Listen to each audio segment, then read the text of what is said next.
Good. Records are meant to be broken. I'm happy that he did it.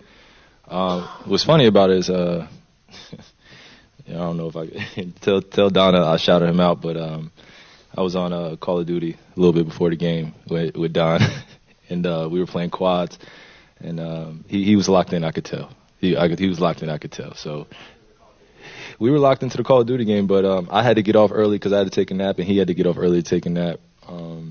And you could just tell he was locked in. Yesterday's price is not today's price.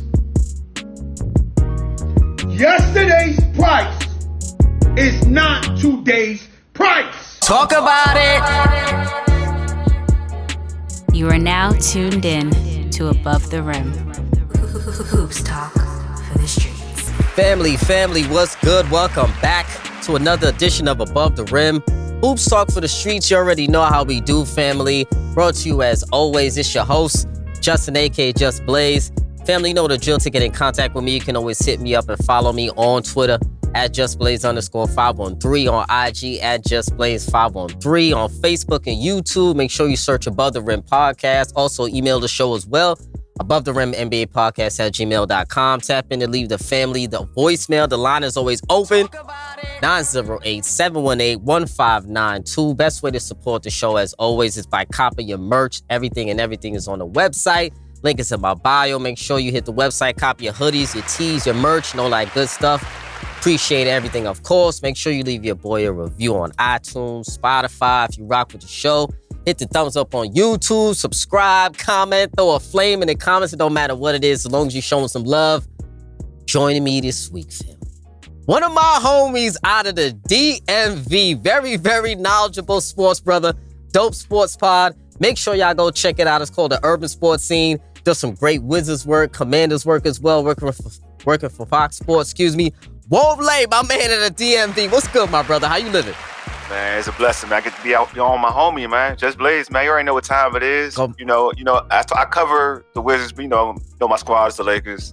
So, I just love talking basketball. We know your affiliation, brother. We know the affiliation. You already know where my heart goes, so you know who I ride with, for real. Yeah, man, of course. And we're going to be discussing both of them seasons today, because every time you come on the mic, every time we talking hoops, it's always some wild shit. If we not talking D Fox, if we not talking Malik Monk, John Wall, whoever else it is. DeAndre Ayton, your boy. DeAndre Ayton. If I'm not screaming at Ayton to you, it's always some shit. So I appreciate you taking the time again, my brother, and jumping on the pod short notice, brother.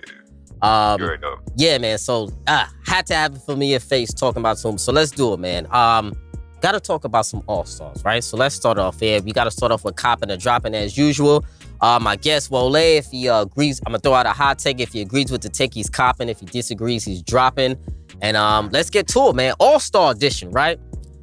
This is one of the weirdest years when it comes to picking All-Stars, right? Because of all the injuries, because of load management, because of players, a lot of players just generally producing at high levels when it comes to stats. I said early in the year that I feel like a lot of these stats this year from players are inflated a lot. Could be due to many factors, lack of defense, easier getting to the basket, more fouls being called, less physicality. It could be a lot of factors that attribute to the inflation of stats, which means, to me, All-Star selections are a little bit skewed when it comes to that as well, because a lot of them are based on stats and a lot of them are predicated on stats, right? So we're going to discuss the All-Star list. So let's go over the East. For the East All-Stars, Giannis obviously is the first pick for the starters. Giannis, KD, Tatum, Donovan Mitchell, Kyrie. For the East reserves, there's Bam, Jaylen Brown, DeMar DeRozan, Joel Embiid, Tyrese Halliburton, Drew Holiday, Julius Randle. For the West starters, you got LeBron, obviously. You got Jokic, you got Zion, you got Steph, you got Luka. For the West reserves, we have Paul George, SGA, Triple J, who we're going to discuss about, Damian Lillard, Lauri Markkanen, John Morant, and Sabonis from the Kings, right? So we're going to go over these lists. I'll talk about who I had on my list. Wole going to discuss whoever his snubs are. But copping or dropping this take first, brother, before we get there. Copping or dropping. The NBA needs to expand the All-Star Game roster to eliminate snubs. Copping or dropping, Wole? I'm gonna say drop it, because The only reason I say that is because there's always going to be a situation with somebody's snubbed. You know what I mean? And this is the thing. Like I've said this before, man. There's so many, especially depends on what conference you in. Mm-hmm. There's so much talent around, man. Like somebody gonna be left out. And we'll talk about some other individuals that we think are warranted to be an all-star. Like I got this stat a while ago, but it made sense though. But I heard it. I was like, you know what? That's wild. Like CJ McCullough has never made an all-star team. Yeah, but that's crazy. And he's always been over 20 points per game scorer. Yeah, but why? Because he's in the Western Conference. It's not about, and there's so many talented guards at that time when he was, you know what I mean? So he was playing with one in Dame Lillard. So to me, like, it's just that you're just going to have to, and it's unfortunate, you know what I'm saying? You're just going to have to ball out and have that special year. But I would say dropping, because I wouldn't cop that one, just because it's always going to be a situation. I agree with you, my brother. I'm dropping this too, man. I'm dropping this. Listen, I don't think there are enough roster spots. There aren't enough roster spots, I guess maybe someone could say, but they just need to choose better, I guess. If there's not enough roster spots, choose better, you know, or the people who are choosing, we need to maybe look at who is choosing. Sometimes, you know, the reserves, obviously they're voted by the coaches, but let's be real. Sometimes the coaches play favorites too. The coaches have players that they're connected with, players that they have played for previously, whatever staff they're on. So it's human nature for the coaches to play favorites, as well as the fans play favorites, and us who play favorites, fans, analysts, whoever is covering everybody has their favorites, particular players for whatever reason. So it's like you said, there's always going to be snubs every year. There's never going to be enough spots. There's always going to be somebody who didn't get in, who thinks they deserve to get in. Right? Do you think it should be the players voting for the reserves? I know, and it's wild because it's fully. Because some players are biased too. Like they got their people they hate. Yo, like what if Pat Bev was voting? You know he ain't voting for those teams. You know what I'm saying? I'm just being real. Like if Pat Bev had a real legitimate shot, nobody's really gonna vote that man. That's true. That's facts. But you got a good point though, because I think don't the players? I think they have a piece of the star. They have a percentage. They have a percentage of the reserves. Of the reserves too? Yeah, I think the reserves they got like a slight percentage. I think so. Okay, I thought it was just starters. Okay, I could be wrong, but I think the starters are all fans, because the fans. Starters are half fans, half analysts, and I think it's half players too. I think for starters they do half now. Yeah. It's not all fans. No, it's not all fans. That's good. Because of the time, I forgot. Somebody crazy got in or was really at the top of the voting. Suck. Yeah, they just voting on popularity. We know what's some bull. I'm just keeping it buck. Is that the year they brought all the Detroit Pistons in? Is that that same year?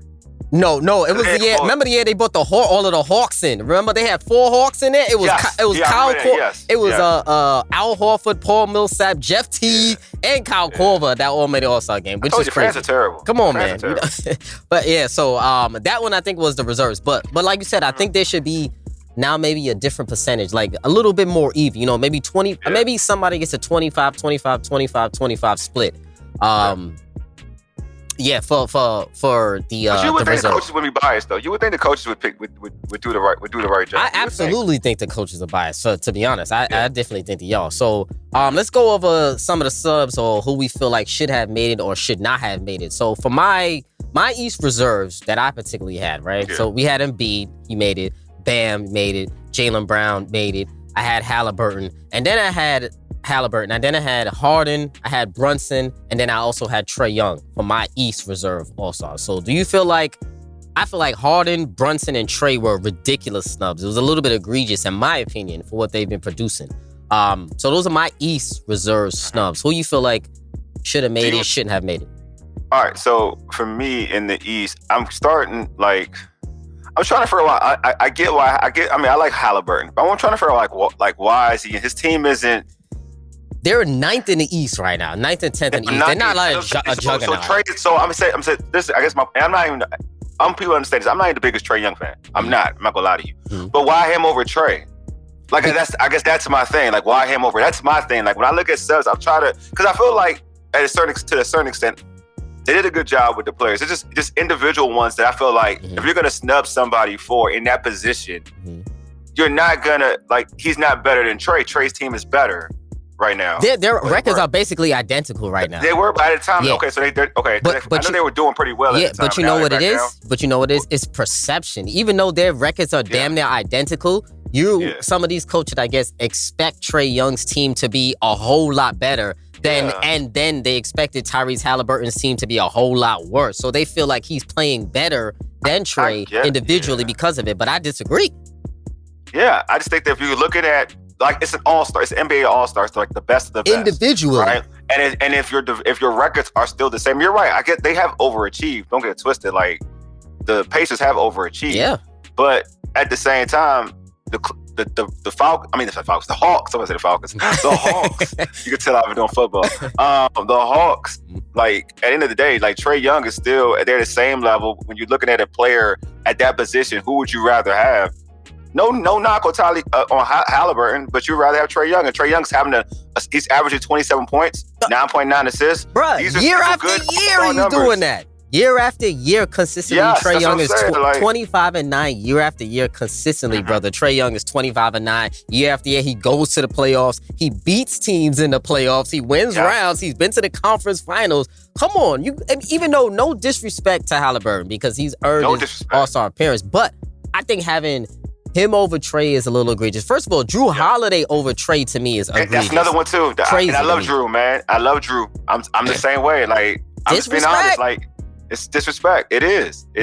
I mean, to me, a guy who got snubbed, who shouldn't have been, I think he should be automatically an all-star every year. And again, I'm not the biggest fan because I think he's a little extra, but it is what it is. I think Jimmy Butler being snubbed. Like, Butler. But Jimmy and Bam or Jimmy or Bam?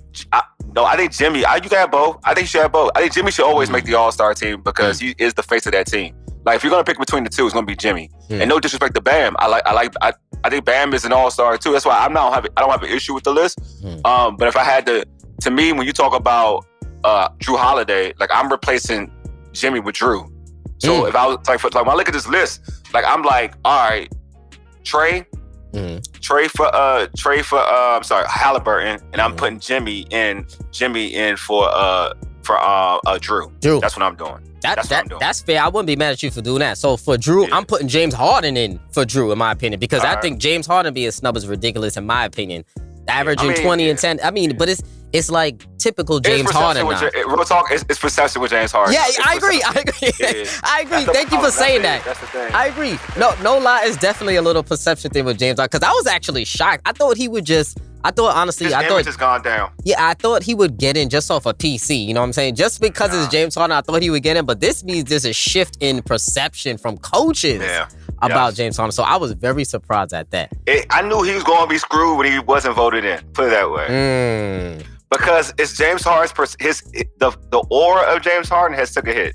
Yeah. Like, the being stuff in that Philly? happened in Houston, the stuff that happened in Houston that last year, then getting himself to Philly, and then being in Philly, and looking doesn't look like the same 30 James Harden, and then and I think he's played a great team game. Like, it's not a knock on James Harden. I think his perception has taken a hit, and obviously, we all joke about him not playing defense, and then, like, that's added into it. So I knew, like, in my opinion, like, James Harden couldn't just give you 20 and 10 and get in. Like, he got to have some out-of-worldly crazy numbers again. He got to have the normal James Harden stats. Like, he has to have 30 to get in. You know what I mean? Especially the year. And I appreciate that he's playing this way, right? He does have to take a step back a little bit. Because Joel Embiid is the man. And so you're not, like, you're feeding the big man. You know what I mean? And letting him do his thing. So I appreciate the way he's playing. But I was like, yeah, he's not making the All-Star team. I know how they going. I know how they going. Yeah, I feel you on that. So, me personally, I would have had him in. And to me, the only other one was I would have had Brunson over Randall. To me, I think for the New York Knicks team, it to me is Brunson easily over Randall. I'm kind of mad that Randall is an All-Star. To be honest with you, Me too.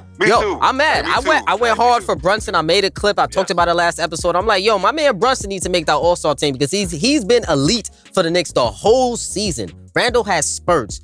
Jalen Brunson has been elite for the Knicks the entire season from the minute he's got it. He's averaging up 22-6 or 20-6 or something like that. He's been exceptional all year, and he's been really low-key carrying the Knicks. You know what I'm saying? Because he's been their most consistent player for the entire year. So I was a little bit mad at Randall getting it in over Brunson. That's a good one. Actually, I didn't think about that because I was going to I wanted the Knicks to get some love for how they play, but I think Randall definitely Brunson. And you know why? Because to your point, we hoop, we watch who we hoop. So like you could tell the hierarchy of a basketball team in terms of players. Like you could tell, right? So just look at the Knicks down the stretch. Who gets the ball? And you already know who's the best player on the team. You already know. Come on, man. Take away the stats. Just take away stats. Let's take away just by stats, watching the games, you can watch just the tell. game and see the last. And some people aren't clutch, so don't get it twisted. And some guys like I grew watching Lakers. Kobe was the clutch one, but Shaq was the dominant one. Like that's the dude you get the ball. He will carry you through the 3.5 quarters of carry you. Kobe will take you home. That 2 minutes is Kobe. But even so, Shaq would get touches in 3 minute mark, but then 2 minutes was all Kobe. Like right around that time. But when you watch Brunson in the fourth quarter, it's Brunson time. Like it's not Julie, it's not Randall, it's Brunson throughout. Always. Like so. You already know what time it is. I'm with you. I think if you're going to pick between the two, and I guess it doesn't really matter because in the NBA nowadays, it's positionless basketball anyway. So, yes, you should choose definitely Brunson over Randall, easily. It's crazy to me. So, I think the coach has messed up on that. And going to the West now, my West list, I had SGA, I had Ja, I had Ant Edwards making it, Lauri Markkanen, I had Paul George, Damian Lillard. I had D Fox. I got D Fox. I had him making it. I'm mad at that. Like, I know you mad. I know you mad at that. So you feel like D Fox was a deserving All-Star, right? I'm heated, bruh. I'm heated, man. Disrespect. It's too disrespectful, man. Like I feel like, how do you not put Fox in there after the season he's had? Like you can't. There isn't like Jaren Jackson. You're on a good team, bro. Good job, man. Good for you. Leading the league in blocks. He's just playing well. Yeah. I don't care about leading blocks, but it goes back. Nah. Like, All-Star worthy? I don't know, son. I don't know, son. We talked again. It goes back to the point of what I was saying earlier. Like, watch that. Like Sabonis. All right, Sabonis has had a great year. Great year. But he ain't the best player on that team. Thank you. And I was arguing with a couple knuckleheads about that. All-Star. And I think Sabonis is an All-Star to me. I would vouch for him to make the All-Star team. I think he should be an All-Star. But when I look at Jaren Jackson is the second best player, and I'm making that up. And I'm stretching when I say this because you could say Bane is the second best player. Yes, yes, right? Yes. All right. So basically, I'm like, basically, Bane is the second best. In a certain section, you could say he's the third best player on his team. Who are you talking about? Jaren Jackson. Oh, Jaren, yeah, Triple J. Yeah. He's the third best. Bane is probably, you could say he's the third best player on his team. I think he is the third best player on the team, Triple J. Right? Yeah. All right. De'Aaron Fox is one of the best point guards in basketball. Mm-hmm. And he can't make the All-Star team, and you're going to put Jaren Jackson, the Jaren Jackson Jr. over De'Aaron Fox? Right. Are you serious? De'Aaron Fox has been clutch. He's a fourth quarter player. He's a top clutch scorer in the league, along with Kyrie this season. It's so crazy. It is so freaking crazy. I'm kind of mad that Tyrese Halliburton's in the All-Star game. My man, De'Aaron Fox isn't. I'm like, I feel like they're going to hold that against him. Yes. There's certain people that were like, they're going to compare those two. The wrong person. They traded the wrong point guard. Nah, this dude has been clutch. This dude has been that dude in the West. Like, that dude, period. Absolutely. Like, he's put fear on multiple opposing teams. And look at what the Kings are now, man. They in a good spot to make the playoffs. And it's not because of Sabonis and some of the and just Mike Brown. Like, De'Aaron Fox is the main reason why they doing it. He should be in the All-Star team. Come on, man. Period. It's ridiculous that he's not on All-Star team. So I would definitely have D Fox and Edwards. I would have him because I think he's having an exceptional year. I think the team is now officially his with Cap being out and him taking over the reins. They're winning games, so I got to give him some love there. So I think he should definitely be in it. Book, I don't think he played enough games. AD didn't play enough games, so no, he didn't. So they clearly, and also in the East, Pascal Siakam, I think he also was a snub also in the East. Yeah, but it's hard, man. I'm disappointed with the Raptors, so that's probably contributed a lot to it. They should be better, man. I'm a little tight at them, but whatever. It is what it is. Do you think Bam? Do you think Bam? Do you think he should get over Bam? Would you put him over Bam? Siakam? No. I had Bam over him. Bam over him for now. So because the Heat are winning, the Heat are still six in the East right now. So I'm definitely taking Bam over him. So that's pretty much All-Star game sub. Listen, somebody's gonna get snubbed no matter what.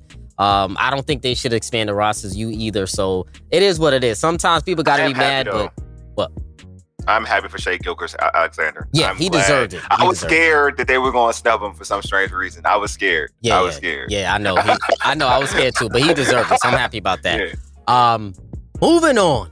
We got to talk about the bombshell that was in the NBA, right? We got a bomb dropped, my boy, on Friday afternoon Crazy shit happening. Kyrie Irving out here at BK. I was about to head out the crib at that time, and I saw the tweet from Wole. I'm like, excuse me, what? Yeah. What did I just read? Kyrie dropped a major bomb to the streets on Friday, man. His camp let it be known that he has officially requested a trade from the Brooklyn Nets before Thursday's trade deadline already. Not even a week, he gonna get this deal done, right? Throughout the season, listen, Kyrie, he's had some negotiations here and there, contract negotiation with Nets management, on an extension, but they never really saw eye to eye on terms. I feel like there was a lot of negotiation in bad faith going on there throughout these negotiations. Kyrie, who's in the final year of his deal that pays him, $36 million. He's been seeking a 4-year, $198 million maximum extension. The extension basically that the Nets offered to Kyrie had some stipulations in there. I think it was a championship stipulation they put in the contract situation. Kyrie wasn't feeling that.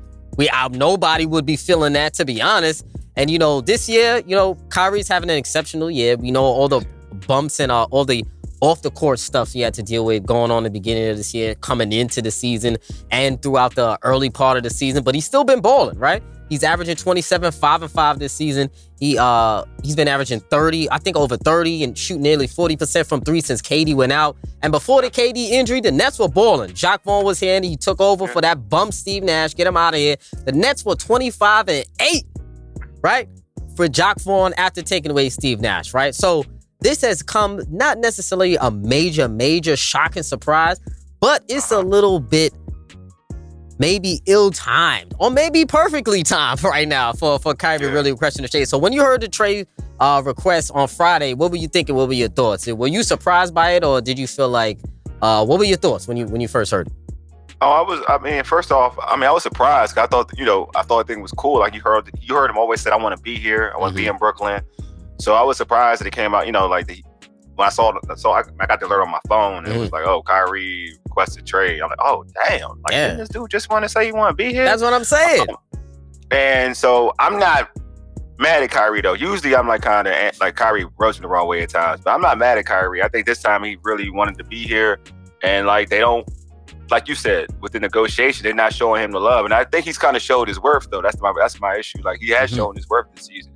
KD has gone down, and he's carried his ball club. Yeah. You know what I mean? He has. They were pooping big time with Kyrie and Kyrie, but he was carrying the ball club and winning some games that they may have, you thought they wouldn't have won last season. They won games. And Ben ain't my guy, I like Ben, but Ben ain't doing anything, right? Yo, ain't doing anything. You're doing nothing, brother. Exactly. Nothing. So it's you get help from Ben. You ain't getting help from Ben.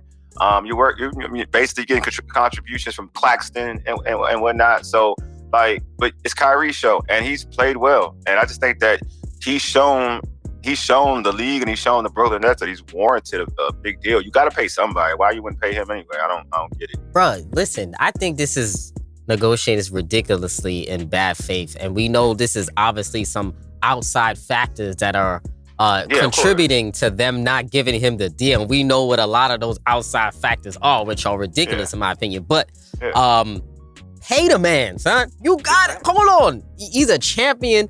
He's been here. Now, it hasn't been, the best time in Brooklyn, clearly, as far as results-wise, because clearly, obviously, a championship was the expectation, and clearly a championship was not met.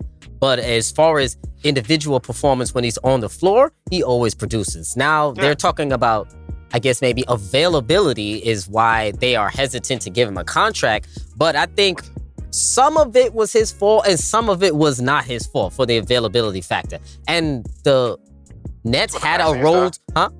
The vaccine stuff? Yeah, the vaccine stuff. And then also him being hurt, though. He got randomly hurt in the playoffs when somebody stepped on his ankle. I forgot who it was. Somebody stepped on his ankle, and then that's how he went out in that series. They were all kind of freak accidents, freak injuries. And when he got here the first time, it was the bubble year. So he didn't really want to come to the bubble with that. And KD was injured that year anyway. So it's been a tumultuous, 4 years now, pretty much 4 years. But some on both, because I'm not going to act like Kyrie has no blame in this, because he has... He has some blame. Yeah, he has a lot of blame to this. He should definitely take some responsibility for not being as available as he could be, you know what I'm saying? But still, all in all, there are people who have done less getting paid more and offered more. So that's why I think the ridiculousness comes in. And I think also you have to, be a franchise that's known for taking care of its players. You know what I'm saying? Because by you not offering Kyrie that extension, all the other players are looking at that like, wow, the nerve, the disrespect. Because all the players, respect Kyrie. So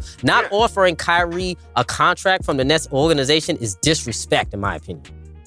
Yeah, and that's my problem. My problem is if the issue is availability, and then they're not taking into account if it's just injuries, right? Mm-hmm. I mean, look, man, I love KD, but it's KD. KD always injured too. He misses the All-Star game every year. So. My question is, if KD was on his last year deal, you think they wouldn't give KD that contract? They'd give KD that contract. Hell yeah, they would give KD. So that's what I'm saying. Like, I don't want to hear it with them because at the end of the day, like, this dude is bald and he's done his job with the Brooklyn Nets. You know what I'm saying? Like, and you're not gonna get. I think LeBron said it. It's the truth. You're not gonna get anybody. How many people are gonna get better than Kyrie? Come on, like real talk. Like and pay them some change. That doesn't happen. Like you can't bargain shop that. Yeah, you can't bargain shop a Kyrie Irving. Like, all right, what I mean, and then if you don't, and the issue is that like you don't want to pay him that much, then why'd you keep him? Like, don't you know the market on a player like Kyrie Irving? Like, why'd you keep him? Like, don't you know the market? Like, trade him. You should have traded him earlier. If this is where it's coming down to, right? Like he been wanting to get traded like a while ago. He asked for trade in the summer. We know he wants to get traded in the summer. You could have. That's what I'm saying. Like, what is your for real? Like, what is your end game? Because, what is your angle to management? Yeah, for real. Like, because like you're not gonna do any better in Kyrie. So and the players like him, Jock, you got rid of coaches for this dude, bro. You got rid of the bum ass Steve Nash for this dude. Come on, and KD. Like, so what is your angle? Like, you better just pay him. Because you see what it looks like with KD and Kyrie together, even with Ben Simmons not doing nothing. You see what they were like. Winning. They were top of at one point. They were the number one seed in the East. Exactly. So So what's your goal? Do you want to win a championship? Because you got an opportunity when you have Kyrie and KD together. Clearly, we know there's some personal vendettas going on. Definitely. Obviously. Clearly, we know there's some obvious personal vendettas going on.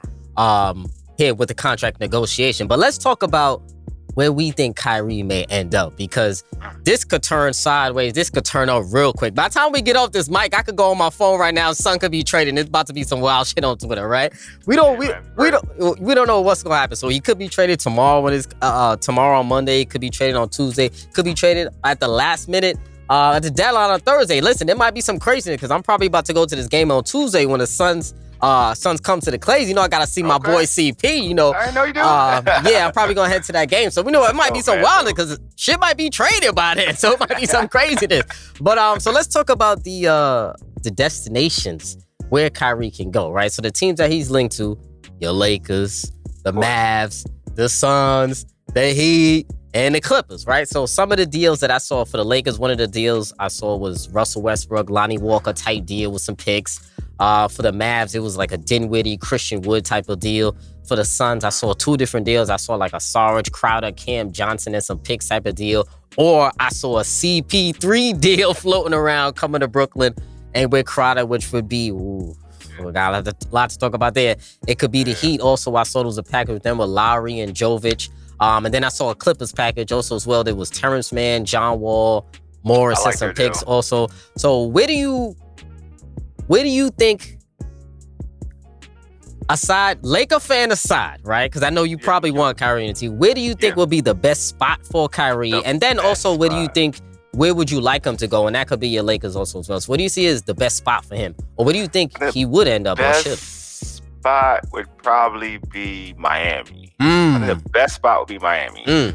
I think where he would probably end up in, and it's just, I mean, I feel like it's up to where Kyrie wants to go, like where he really wants to go. 'Cause I think the way how this has to happen is because you're never going to get full compensation for Kyrie Irving. I think if you want to get full compensation, like close enough is good in terms of good compensation for Kyrie. It may be Miami or the Clippers. I think the Clippers have a lot to offer. The Suns have a lot, but I'm not sure the Suns are going to offer what they need to offer to get Kyrie for real. You know what I'm saying?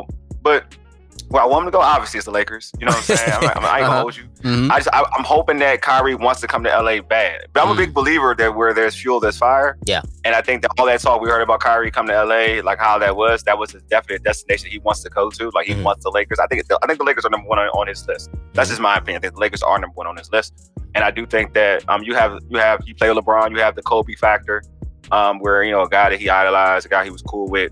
I do think that you could see Kyrie, like, he has to force it because the Lakers don't have the collateral to bring in that Kyrie Irving for real. Like, keep the buck. But if Kyrie says, like, I'm only signing an extension with the Lakers, like what AD did, you know what I'm saying? Yeah. Like, then I think that could happen. But you would have to, Lonnie Walker would be cool because Lonnie's still young. I like Lonnie Walker. They don't play him right here in LA. I'm playing him in LA, he's out of position. And they don't give him enough consistent minutes.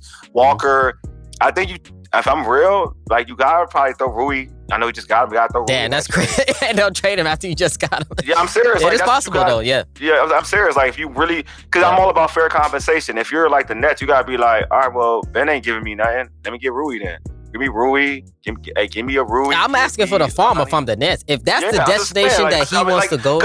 Yeah, because the Lakers don't got first round picks like that because they give them away. Yeah, they don't have first round picks. And then you're giving me a player that I don't necessarily want in Russell Westbrook, right? You're not really giving me a player that the Nets particularly covet. You know what I'm saying? Yeah. And then he makes more than Kyrie at the same time. So then now what are we gonna say to Kevin Durant? Like, we're giving you Russell Westbrook and a couple of filler pieces and some picks, and we about to say, yo, come back from injury, which he's supposedly supposed to be coming back next week and ball out? Like, come on. I'm not confident in that if I'm KD. No disrespect to Russ, but KD and Russ in the East is just not enough. Now with a Ben Simmons attached to that, that's not going to get it done in the East, right?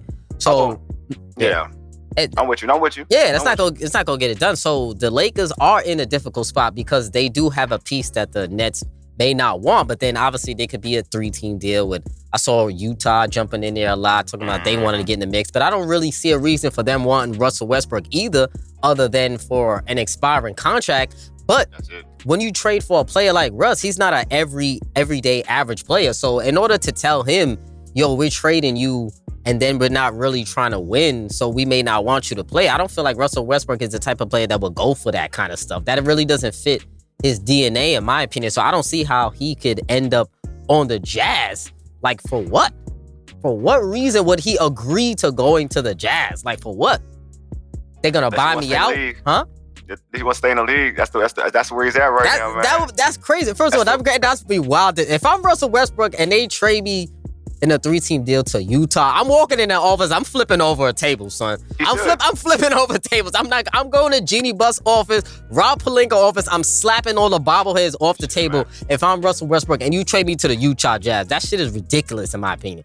He should have been did that though. FYI, he should have been did that. Maybe a little late. maybe my boy Russ is a little late with doing that. But to be honest, come on, going and me ended up on the Utah Jazz is disrespect, right? So when we talk about with Kyrie now, he wants to choose his destination. We don't know if he's able to choose his destination because he holds some leverage, but not necessarily all the leverage in this, right? Because there are some teams who are going to take a flyer or rental for him. So I agree with you on the Heat being his best landing spot because I really like him on the Heat. I've been saying that actually from last year or last summer when they were talking about moving. I really like him on the Heat, but I don't know if Lowry and some picks is enough to get it done. It may not be, but his particular fit on Hero. You gotta give up Hero.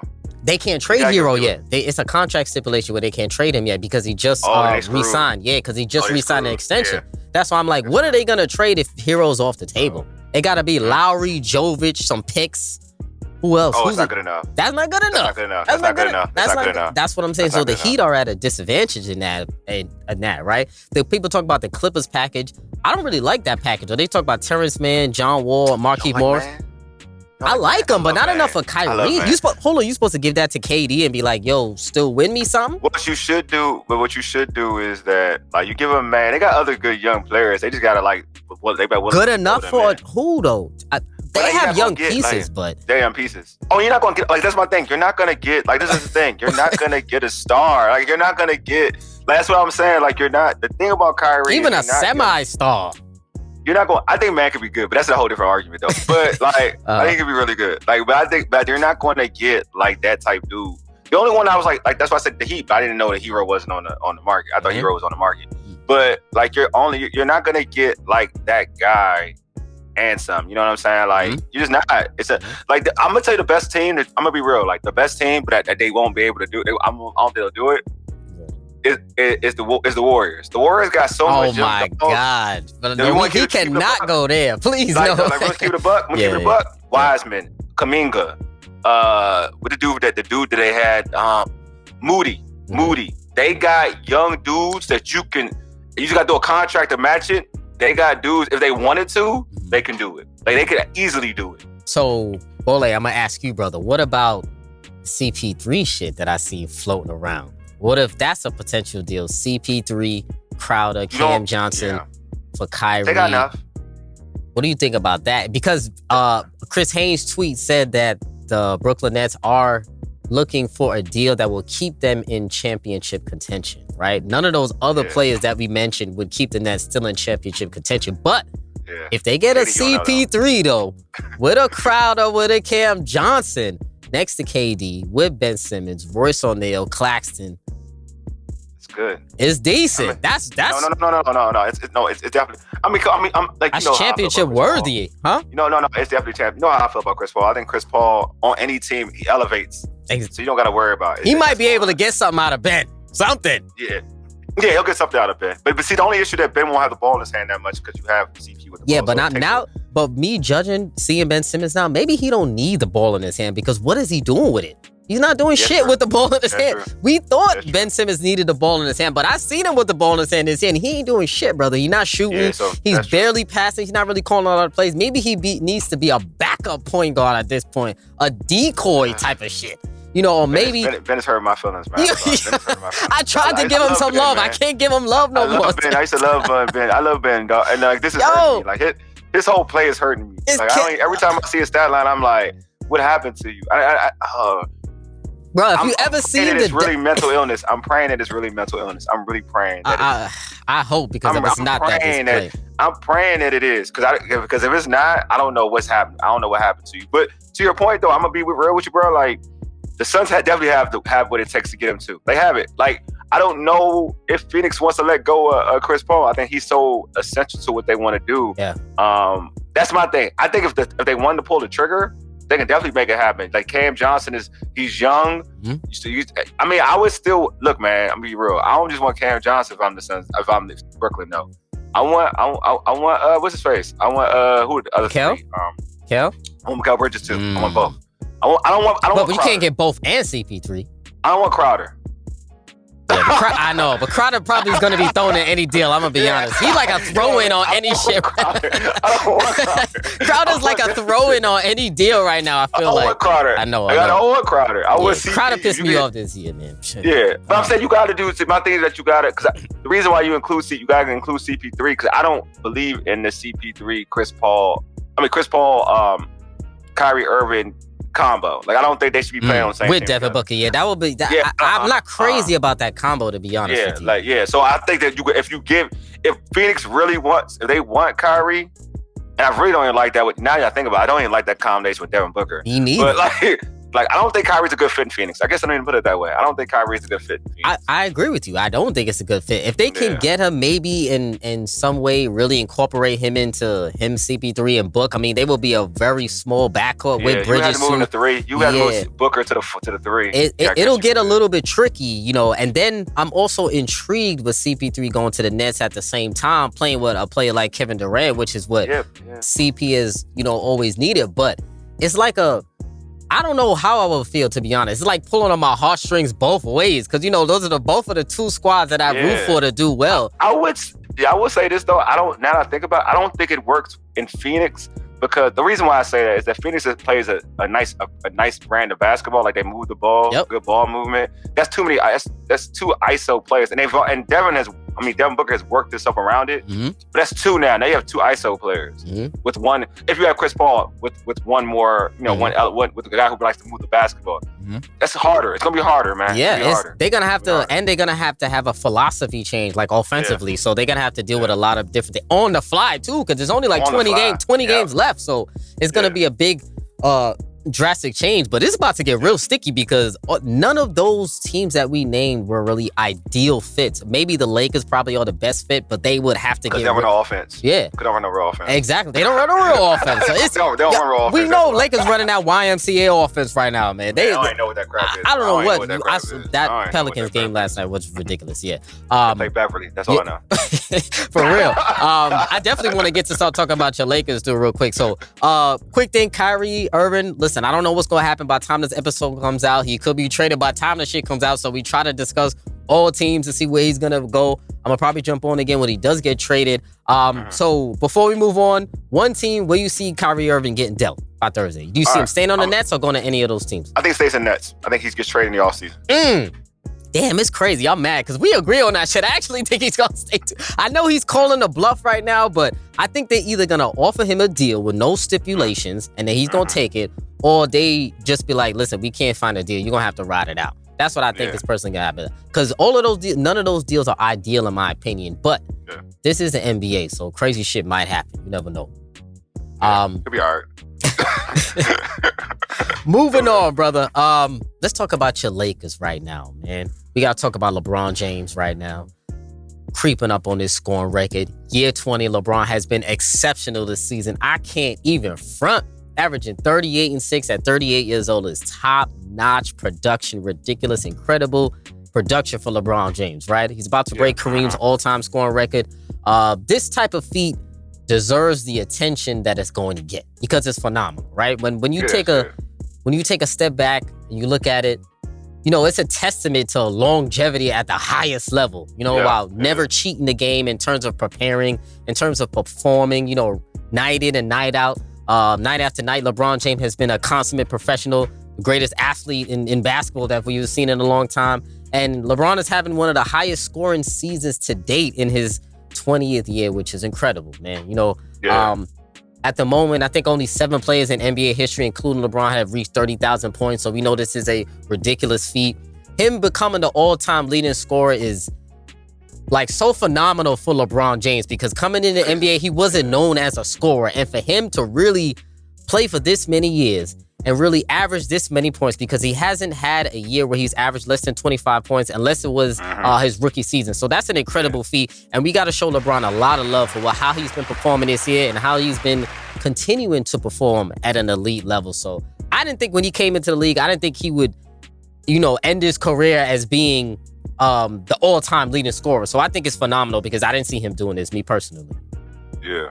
I'll say it's like when I first saw him play, you know, I saw everybody remembers the opening game. Against what? Sacramento, right? Sacramento, Sacramento. Ricky Davis wasn't really trying to give him the ball like that. They were hating on him. Ricky Davis booze on those boys. Ricky Davis was like dropping 20. He didn't care about no LeBron. Yeah, he was hating. But like I said when I first saw him, you know, cause I want to get the hype. Cause I saw him a couple games in high school. I was like, all right, you know, whatever. But then I saw him play. I was like, you know, he reminds me of Magic. Like he does. It's like he literally reminds me of Magic. He's a guy who has great vision. At that age, it was amazing to me. And, you know, he was athletically gifted, but he understood basketball, the psychology of basketball. And for him, like you said, to be average at 25, he's not a scorer. I know he scores a lot. He's just an athletic freak who can score. And he's just such a smart basketball player that he can score. But he's not a fluent scorer. And for him to reach this feat, it's amazing. And I will say this: we will never, regardless of where you are with LeBron in basketball, because he has his lovers, he has his haters, he has people in the middle, right? You'll never see a player like this again. So enjoy it. And what I mean by that is, like, you'll see guys who can score or whatever, but you're never going to see a guy that was deemed a messiah out of high school come into the NBA and then finish his career, probably in his 40s, still and be able to drop 25 points. You'll never see that. Never. You know, I hoop. I still hoop. I mean, I'm 41 and I still hoop, man. And like, even when I was hooping at 38, 35, like his age, right? Like to that, I was not the same person. Bro. Like I couldn't move it. Like this dude is going against young dogs. Like you see John Morant's of the world. You see trying to think of another like Zions and folks like these young dudes, a Booker, all the new generation of scorers and assassins out here in the league. Giannis, all these, and LeBron is still up there with all of them. Like you don't see that. Like think about when Mike came back. You know what I'm saying? Like when Mike came back, he wasn't the same Mike. Some nights he was the same Mike, and some nights he wasn't. I remember when Magic came back, like he came back, I call him Fat Magic, but Fat Magic. he was thick Magic. A little chunky. But he had like almost. I think he had a triple-double his first game. Yeah, he wasn't moving the same when he came back. He wasn't moving the same way. You know what I mean? Like, but he had games where he was looking like Magic. Even his Fat Magic was looking like Magic. And some days he didn't like Magic. He still had the cerebral mind to still get because it's the mentality. Just like Jordan. Jordan had the mentality. Like, you know, he knew where to get his shots at. But you never... Kobe, let's use Kobe as an example. Another high school dude. Kobe, his last year playing ball was not the same Kobe Bryant that we saw, you know... in his prime, put it that way, in his prime. But LeBron has always been this. Like he's all like that's what I'm saying. Consistently, man. And then it got to a point as he got older, he got better at certain elements of his offensive game. So like you'll never say anything like this, man. It's really a tribute to, like you said, keeping your body ready, keep your body sharp. You know what I mean? Keeping your mind sharp and keeping the same thing. You know what I mean? Like he's gifted, man. Yeah, you're right. You know, I'm sorry to cut you off, but no, you're good. You know what I was thinking about while you were talking? I just had this thought. People are bored with consistent greatness. Yes. People are bored with consistency, right? Because LeBron James has been great for so many years, you just expect him to always be great, right? And because of that always greatness and always delivering on the greatness, a lot of people take it for granted, right? And they think it's just so easy to do, right? So you brought up, you still hooping at 41. I'm 34. When I'm hooping, I'm hurt after a game. You know, only people who really play ball really know how much energy, how much taxing it takes on your body to even run a full too. Remember, we run a full. Usually people are playing half court in the YMCA or wherever you playing in your park, whatever. Playing fulls, son, you know how much that takes out of your body, how taxing that is. So it doesn't matter. I'm 30, I'm younger than him, and it still hurt me when we're on the phone. All my boys, we be all the same age, 30s, 40s, it doesn't matter what it is. To be able to play at this consistent level, at this age, for that many minutes, for this amount of time, and produce at this level, incredible. It's crazy. And I'm set for him though. Like I say this, he's like the last 2 years, man. You still getting the greatness out of LeBron, and you suck in LA. Like I hate and when I mean suck, I mean you like it's bad basketball. Like it's not even being. I'm not even being funny. Like, I'm being real. I'm being serious. It's like bad basketball. Like, and you're wasting it. Because we won't see this, man. Like again, we won't see this out of anybody, man. Like real talk. Regardless of what you want to say, like you're right too when you say that. Like people are bored with it. Like they expect it, so then they turn to hate. Dude, I get memes from my friends talking about LeBron. Like, your boy did this, and I'm like, why he whining after that game? Why he whining? Well, to be fair, he was whining though. He was whining off that call. Bro, he got fouled. But he got fouled though. Like, come on, man. Like he got fouled though. He got fouled. I dislike barely touched Jaylen Brown. LeBron get hacked on all arm, and they don't call it. Like, so I'm still salty about that, but it is what it is. Yeah. But like, I get memes about like every time LeBron doesn't do this, do that, and I'm like, bro, he's like 38. Like, it's difficult to do that. It's difficult to do it. He's 38 and still put up the same numbers your favorite basketball player. So I want to ask you, do you feel like, you brought up the losses, right? Do you feel like the losses right now for the Lakers this season, you think they're overshadowing the record at all this year? I think to a certain extent. I think it could be better if they were winning basketball games. I do think the record could be a lot more if they were playing consistent basketball. Yeah.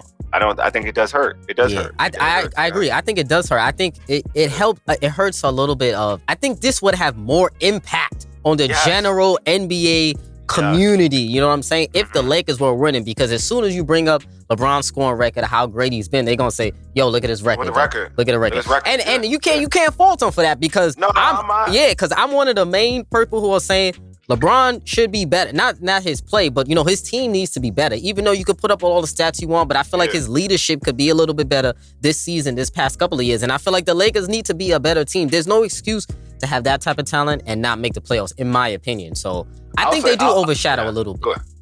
But I will say this though. I'll say this about this season for him. And I'm like, I like to think that I'm not even like I'm I'm objective when it comes to LeBron and talking about him. I will say this though, for this team, when he's not in the game, you see there's a big difference. There is a big difference. When he's not in the game, there is a big difference in how this team plays. They are not as good. I mean, I'm not even good. Like, they're not good. You know what I mean? They are not even competitive. Right? It's true. But I will say this though, in terms of leadership, which I do agree with you, is that I think LeBron, I think he gets to a point where you feel like you're one of the dons of this game, right? You know what I'm saying? And in times in a game where he takes don type dumbass shots. Yeah. And I felt like he thinks that like I could just shoot it because I'm LeBron. Nah, like be LeBron. Like be LeBron. Be the LeBron that you've always been. Like you do make the smart right play to win a basketball game. Like you don't take no one-legged fadeaway jumper thinking like you can just shoot it just to shoot it. You weren't doing that when you were in your prime. Like, you know what I'm saying? Like you weren't doing that. Like be LeBron. Like that's my thing about LeBron. So to your point about leadership, know when to take that type of shot. Yeah. Know when not to take that shot. You know what I'm saying? Don't scream at somebody else when you take a dumbass shots. Like that's what I'm saying. Like that's what I think that he does hinder them winning games at times. But in terms of like you look at the plus minus stats or whatever, like they are a different team without him. Like they're horrible without him. Not a good team at all. Like they're not competitive. They're competitive with him. Because the issue is that like when you get to helping your team win basketball games, like make the smart play. Make the LeBron play. The normal LeBron play. I agree. I couldn't have said that any better. 100% correct. Before we move on from the LeBron talk, right? Really quick, where do we feel like LeBron ranks now as a scorer all time? Is he top 5? Is he top 10? Where is he to you? I don't have him top 10. I mean, I probably top 10. Not even top 10? I mean, he would be 10 because I don't look at LeBron as a... I know, like but he's a number one all-time scorer now. You got to look at him. You got to put him in there, brother. Obviously, you want to have Jordan. Look, I'm going to go down these list of names, right? You tell me, right? All right, so I wrote these names down, right, to see if he's top 5 or top 10. You got MJ. You got Kobe. You got Kevin Durant. You got Kareem. You got Melo. You got Iverson. You got Shaq. You got Wilt. You got Dirk. You got Karl Malone. You got Steph. You got Harden. You got T-Mac. I could throw back and go Bernard King, Isaiah Thomas, some of those best scorers. See, this dude, I don't even think he's, like, to me... Hakeem Olajuwon. Yeah, like, Dominique Wilkins is one of the best scorers. Dominique Wilkins. Yeah, so to me, like, he's not even better than... He ain't a better scorer than Dominique. He's a scorer, but he's not a better scorer than Dominique. It's going to, listen, a lot of people are going to argue with you about that. They're going to say, how could he not be top 10 if he's the number one all-time leading scorer? Because that's what they're going to say, bro. I think LeBron differently, though. I think because he... All right, I mean, in the sense of the stats realm, LeBron is a top 5 scorer, right? Oh, so you're giving him top 5 now? Yeah, it's just of stats realm, like stats. Like, look at it. No, where do you rank him as a scorer all time, brother? As a skilled scorer, he's not top. As a skilled scorer, he's not in my top. He's not in my top 10. Okay. As a skilled scorer, he's not in my top 10. Like, if you told me, so you would take 10 other guys scoring wise. Give me a basket. I got so many people. But again, I grew up watching basketball where people get knocked down and whatever. Like watching Neek. Watching Jordan, I hated Jordan. I'm not the biggest Jordan fan, but it is what it is. Like you respect a scorer. You know what I'm saying? Like you know what I mean? Like I'm a Georgetown fan, so obviously I watch AI. I mean, I love AI. Me too. Listen, one of the best scorers. He's a top 10 scorer of all time, in my opinion. Then nobody could score like that at that size. Exactly, at that size. You know what I'm saying? That takes more work.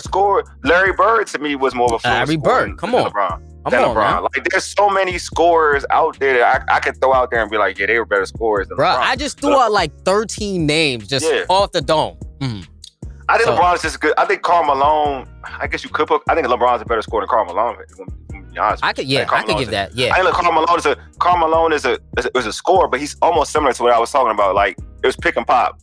Karl was, but you still gotta make those shots. No, you gotta make it. Yeah. But I just feel like, give me a bucket. I always like, give me a bucket. Remember Karl Malone's number 3. He right there behind LeBron. I don't look at him that way. I don't look at Karl Malone that way. Fair. I look at him as longevity. I look at him as longevity. That's fair. With average, like LeBron is different in my aspect about the score. The thing that LeBron gets me is that usually I would say like, well, you played in the league long enough. But his average, his career average, like 27. Is it 27? His career average. 27, 25 or 27. I think it's 27. Yeah, right. 27. Yeah. His career average. So I'm like, damn, man, that's hard. That's hard to do. That's very hard to do. Career average of 27. That's very hard. I'm honest, like damn, that's hard to do. But Yeah, LeBron. I guess. I mean, to be honest, LeBron. I'll put LeBron in my top 10. Now you changing your tune in the middle of the combo. Yeah, Come on. I am, dog. I got to really think about that one. Yeah, it's crazy because I got to think about it too. Because at first I said no, he's not in my top 10, but then I said, damn, I feel like I'm being disrespectful. He's the number one leader scorer if he's not top 10. But there are some guys a lot of guys that would take over him. So I need the streets to tell me, yo, streets. When I clip this up and put this on YouTube, I would take T back over. That's what I'm saying. Yo, we gonna let the people let us know too, man. Family, when I put this up on YouTube, let us know, is LeBron James a top 10 scorer all time? Even though he's the leading scorer all time, is he ranked as a top 10 scorer to you? Top 5, top 10, where he's at? Definitely let me know. For sure. That's a good question. Yeah, man. So let's talk about the Wizards, man. I talked about it before. Right. I know you had a lot of Wizards game, brother. I wanted to talk about them. I know you cover the Wizards. They've been one of the more... can I say this lightly? Slightly disappointing teams to me, in my opinion, this season. 11th in the East right now, but technically they're only 2.5 games out of the 8th spot, so the playoffs are not ridiculously out of the question. But they aren't playing, I guess, to standards, depending on whatever the person's standards are. They got 3 players averaging over 20 this season, so on the surface, the numbers look all right. KP 22-8, Kuzma 21-7, Beal averaging 22. So you being up close and personal with this Wizards, right, team? I wanted to know your thoughts, and I'll discuss it too. What direction do you feel like the Wizards are really going in this season, and how do you feel about their performance this year as a whole? Well, recently I haven't really liked their performance. The last 2 games against Portland at home, they blew a 20-point lead and lost that game, and then against Brooklyn without last night, Kyrie, last night without Kyrie, without KD, basically having attack squad out there. I mean, you know what I'm saying, out there. They blew a 20 blew that game. They blew it. I thought the game was over in the first quarter, by the way. Shoot. You know what I mean? So it's just they haven't kept focused. You know what I mean? I feel like they get a little tight. They've gotten the last 2 games, they've gotten tight after having this big lead. And I think the first, because they blew that lead against Portland, it kind of rubbed its ugly head against the Nets, and they got tight when the Nets made their run. The NBA teams are going to make runs. You just got to kind of battle it. But in terms of the way they play back, in terms of this season as a whole, I think that the Wizards are a good basketball team when they play team basketball. When they start going ISO one-on-one, then you see what you saw last night, and you see what happened against Portland. When they move the ball, and they feature Porzingis, and they feature, it's important, man. Like, Porzingis is has reemerged. You know what I mean? Like, the unicorn has reemerged, man. Yeah, and talk about it. He's a better basketball player overall to me when I watch him play. Like, he's been the surprise of the Wizards season. Yeah, he has. He's played well. I mean, back behind the basket. Obviously picking pop, shooting a 3, what he can do. Man, he is a very good passer. I think he's an underrated passer. Yes. I would like to see him in this situation. I mean, for the Wizards with Wes Unseld Jr., Coach Wes Unseld Jr. I would like to let them use him in more of that Joker role, where he could, he was facilitating a little bit more. Yeah, facilitating, because he was in Denver. Obviously, Wes Unseld Jr. is one of the assistants in Denver with Joker. Yep. I would like them to use them that way a little more, because I just feel like he can do that. He passes when you cut. He's passing this thing on stride. A lot of people, when people cut, they don't pass on stride. So I think that they need to move the ball a little bit more, a lot more, less ISO. But now to your point about what you were saying about the direction, they want to make the postseason. I'm gonna be real with you. That's what they want to do. That's what they're trying to keep. They Kuzma. want to? You say they don't. They want to. Oh, they want to. Kuzma. They want to keep Kuzma. That's why they want to keep. That's why they traded Rui, because they wanted to make room for Kuzma. It looks like he's going to be one of their cornerstones moving forward. Yeah, cornerstone. So they want to have that big 3 with KP, Kuz. You think KP is here to stay? I think they're going to try to keep him. I've been wondering about that, because he's been playing so well this season. I'm like, I hope they won't use him as a trade chip, because he's increased his value. Because he's been staying on the floor, relatively a little bit this season. He's been in and out of the lineup at times, but I feel like relatively, for the most part, as a whole, he's been healthy. Yeah, for the relative, a little knickknacks here and there, but relatively, he's been healthy. And when he's played, he's produced. Oh, man, he's ball, man. He's balling. I feel like obviously they want to feature Bradley Beal because he's getting all the money. Which I want to discuss with you really quick. Is he the franchise star going forward? Is he the guy that the Wizards should put their faith in? That's a good question. When you call franchise star, see, there's the thing. Like, is he the star player, the best player on the team? more skilled. Probably more skilled. Yeah, to me, the franchise star has to be the best player on the team and should also be the leader also.